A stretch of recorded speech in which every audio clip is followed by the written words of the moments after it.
Hi, hello, வணக்கம் and welcome to Pandeeswari Thiyagarajan novels channel. இப்போ நீங்க கேட்க போற கதையோட தலைப்பு என் இனிய காவலனே, காதலனே. இந்த கதை உங்களுக்கு பிடிச்சிருந்தா லைக் பண்ணுங்க. உங்களோட ஃப்ரெண்ட்ஸ் அண்ட் ஃபேமிலிக்கு ஷேர் பண்ணுங்க. மறக்காம உங்களோட கருத்துக்களை கமெண்ட் பாக்ஸ்ல கமெண்ட் பண்ணுங்க. டெய்லி கதையை தொடர்ந்து கேட்கணுமா? எங்களோட சேனலை சப்ஸ்கிரைப் பண்ணுங்க. கூடவே பெல் ஐகானையும் கிளிக் பண்ணுங்க. வாங்க கதைக்குள்ள போகலாம். என் இனிய காவலனே, காதலனே. அத்தியாயம் 18. ஆதிதேவன் மற்றும் ஹாசினி திருமண ஏற்பாடுகள் வேகமாய் நடக்க ஆரம்பித்தது. சிவநாதன் தான் மகனின் செயலில் குழப்பமடைந்து போனார். அவனது அறைக்கு சென்று நேரடியாகவே அவனிடம் கேட்டுவிட்டார். என்ன நடக்குது ஆதி? ஹாசினிய கல்யாணம் பண்ணிக்க சம்மதிச்சிருக்க. அப்போ அமிழ்தினி எனக் கேட்டுவிட்டு மகனை கேள்வியுடன் பார்த்தார். அவரது பார்வையை உணர்ந்து, அது செட் ஆகாதுப்பா, விட்டுருங்க என கூறிவிட்டு சென்ற மகனை அதிர்ச்சியுடன் பார்த்தவரால் மகனது இந்த நடவடிக்கையை நம்பவே முடியவில்லை. அமிழ்தினியிடம் சென்று பேசவும் சற்று தயங்கினார்.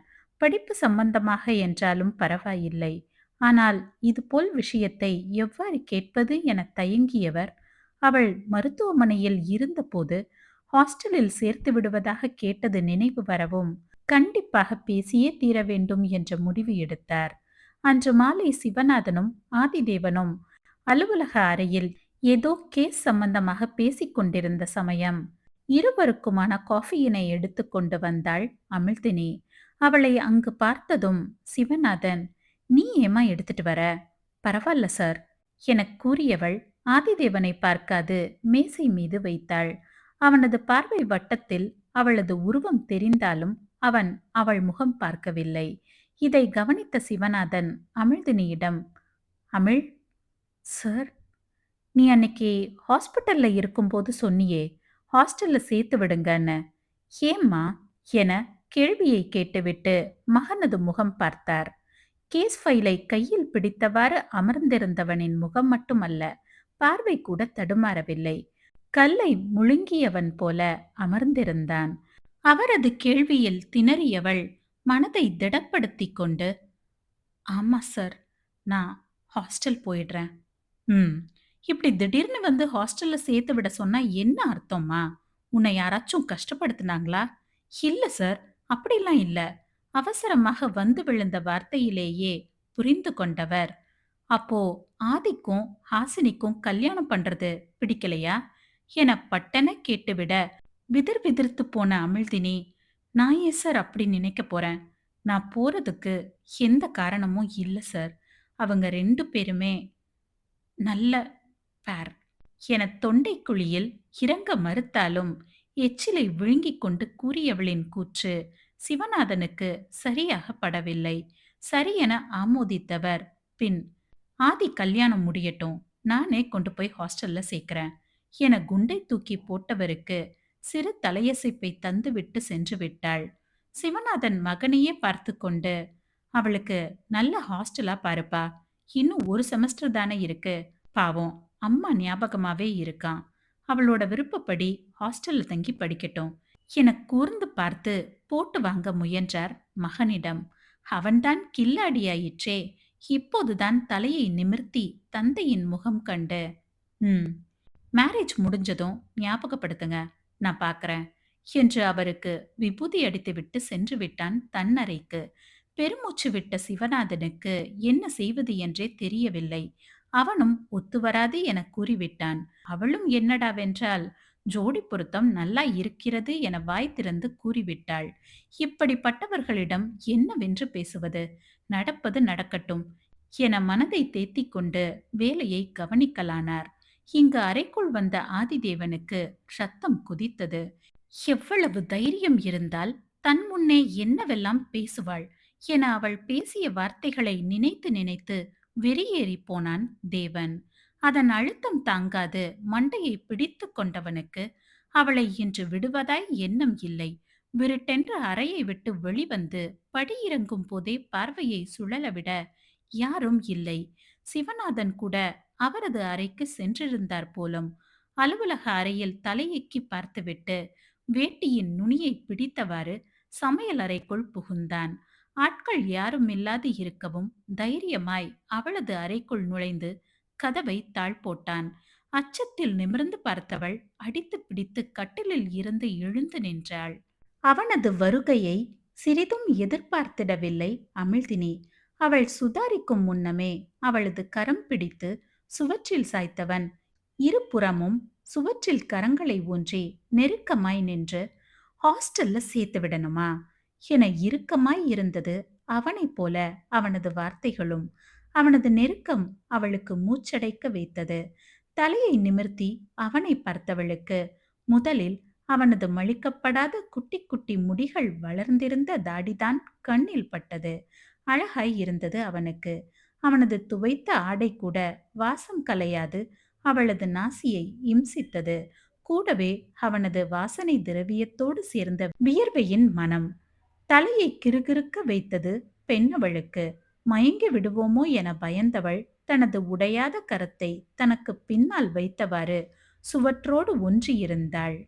தன்னை தலை நிமிர்த்தி பார்த்தவளின் வெளியில் தெரிந்த ஏக்கமும் தவிப்பும் சோகமும் காதலும் அப்பட்டமாய் தெரிந்தது ஆனவனுக்கு. அழுதிருப்பால் போலும். மூக்கின் நுனி சிவந்து காணப்பட்டது. இதழ்கள் காய்ந்து போய் இருந்தன. ஈரம் செய்யத்தான் தேவனின் உதடுகள் இல்லையே. பார்வையை கீழிறக்கினான். சரியாக உண்ணாததால் கழுத்து எலும்புகள் சற்று புடைத்திருந்தது. அதற்கும் கீழே பார்க்க அணிந்திருந்த சுடிதாரின் சின்ன இடைவெளியில் அவனால் எதுவும் காண முடியவில்லை. பெருமூச்சை விட்டுக்கொண்டான். பின்னந்தலையை அழுந்த கோதிக்கொண்டவனின் மோக உணர்வுகள் மெல்லமாய் மேலெழுந்தது. பல நாட்கள் கழித்து பெண்ணவளின் நெருக்கம் தேவனை திணறச் செய்தது. இறுக்கமாய் இருந்தவனின் முகம் அவளை காதலாய் பார்த்தது. அப்போது சட்டென அவனது மூளையில் மின்னல் வெட்டியது. இந்த நிமிடம் தான் அவளை முத்தமிட்டு சமாதானம் செய்தால் நிச்சயம் மலை இறங்கி விடுவாள். வீட்டில் பேசி திருமணம் செய்து கொள்ளலாம் என தனது இறுதி முயற்சியாய் காதலுடன் அவளது இதழ் நோக்கி குனிந்தான். தனது தன்மானத்தை தன்னவளுக்காய் விட்டு ஓரடி இறங்கி வந்து. ஆனால் அதனை சட்டென முகத்தை திருப்பி உதாசீனப்படுத்தி விட்டாள் அமிழ்தினி. அவனது தன்மானம் அடிபட்டு போனது அந்த நொடி. பல்லை நரநரவென கடித்தவன் முகம் பாறை போல இறுகி போனது. அவளது கழுத்தை சுவற்றோடு பிடித்து அழுத்தியவன் முகத்தின் அருகே குனிந்து, மேடம்க்கு நான் கிஸ் பண்றது பிடிக்கலையோ? சொல்லுடி, முகத்தை அப்படி திருப்புற, பிடிக்கலையா என முடிக்கும் போது எவ்வளவு முயன்றும் அவனது குரல் சற்று கரகரத்தது. அதை உணர்ந்தும் மனதை கல்லாக்கிக் கொண்டு, ஆமா, பிடிக்கல என வெடுக்கென்று கூறியதும் முகம் விழுந்து விட்டது தேவனிற்கு. வெறியானவன் அவளது கழுத்தினை இறுக்கமாய் பற்றி உதட்டினை ஆழக் கவ்வினான். அம்முத்தம் முழுக்க முழுக்க வன்மையைத்தான் கொண்டிருந்தது. தாறுமாறாய் பெண்ணவளது உதட்டினை காயம் செய்தான் தேவன். ஒரு கரம் உடைந்திருக்க மறு கரத்தால் அவனை தள்ள முயற்சி மட்டுமே செய்ய முடிந்தது அவளால். அசைக்க முடியவில்லை ஆனவனை. வலி வேறு அதிகரிக்க அதனை தாங்காது கண்ணீரே வந்துவிட்டது அமிழ்தினிக்கு. அவளது உதட்டு ரத்தம் தன் உதட்டிலும் இருக்க அவளது கழுத்தில் இருந்த பிடியை தளர்த்தியவன் அவளது அலமாரியில் ஒளித்து வைத்திருந்த அவனது வெள்ளை நிற வீனெக் டிஷர்ட்டை கையில் எடுத்து, இது என்னோட பொண்டாட்டி கிட்ட தான் இருக்கணும் என கூறியவன் அறையை விட்டு வெளியேறிவிட்டான். அவனது செயலில் அதிர்ந்து போனாள் அமிழ்தினி. திருமணத்திற்கு முக்கால்வாசி வேலைகள் முடிந்து விட்டிருந்தது. அமிழ்தினியின் கரம் வேறு உடைந்திருப்பதால் கல்லூரிக்கு விடுப்பில் இருந்தாள். அதுவே அவளுக்கு தினம் தினம் நரகமாக இருந்தது. விஷ்ணு மொத்தமாய் நொறுங்கியிருந்தான். அவனால் ஹாசினியை அந்நிஸ்தானத்தில் நினைத்து கூட பார்த்திட முடியவில்லை. அவனை ஆதிதேவனும் கவனித்துத்தான் வந்தான். ஆனால் என்ன செய்திட முடியும்? சாய்கரன் நண்பனிடம் முகம் கொடுத்து பேசிடவில்லை இன்னும். ஆதிதேவனும் அவனிடம் சென்று தானாக பேசவில்லை. இப்படியான ஒரு நாளில்தான் வீட்டில் இருந்த ஆதிதேவன் தொலைக்காட்சியினை பார்த்து கொண்டிருந்தான். ஹாசினி, ரேணுகா, அமிர்தா என மூவரும் அங்குதான் இருந்தனர். ஹாசினி ஆதிதேவனை பார்வையாலேயே கொள்ளையடித்துக் கொண்டிருந்தாள். அவனுக்கு அருகே இருந்த சோஃபாவில்தான் அவளும் அமர்ந்திருந்தாள். ஆனால் தேவன் அவளை கண்டு கொள்ளாது தொலைக்காட்சியில் பார்வையை பதித்து இருந்தான். அச்சமயம் அனைவருக்கும் தன் ஒற்றை கரத்தில் காஃபியினை கொண்டு வந்து கொடுத்தாள் அமிழ்தினி. அவள் சமையலறையில் இருந்து வரும்போதே அவள் மீது பார்வை பதித்தவன் பெண்ணவளை அணு அணுவாய் பார்த்தான். கிட்டத்தட்ட பார்வையாலேயே அவளை துகிலுரித்துக் கொண்டிருந்தான் தேவன். அவனது பார்வை பெண்ணவளின் உடலில் குறுகுறுப்பை தந்தது. இருந்தும் அவனை நிமிர்ந்து பார்த்திடவில்லை. அவனுக்கு காஃபியினை நீட்ட அவள் குனிந்திருந்த இடைவெளியிலும் வெட்ட வெளிச்சமாய் தனது பார்வையை கொண்டு போனவன் ஏக்க பெருமூச்சு ஒன்றை விட்டு காஃபியை அவளை பார்த்தவாறு அருந்தலானான். இவை அனைத்தையும் பார்த்து கொண்டிருந்த ஹாசினிக்கு பற்றி கொண்டு வந்தது. நேரடியாகவே ஆதிதேவனிடமே, மாமா, என்ன பண்ணிட்டு இருக்கீங்க என பல்லை கடித்து வார்த்தைகளை துப்பினாள். அவளை திரும்பி கூர்மையாக பார்த்தவன், உனக்கும் எனக்கும் கல்யாணம் ஆச்சா என சம்பந்தமே இல்லாது கேட்டிட அதில் பேவென முழித்தவள் தலையை இடவளமாக ஆட்டி இல்லை என்று பதிலளித்தாள்.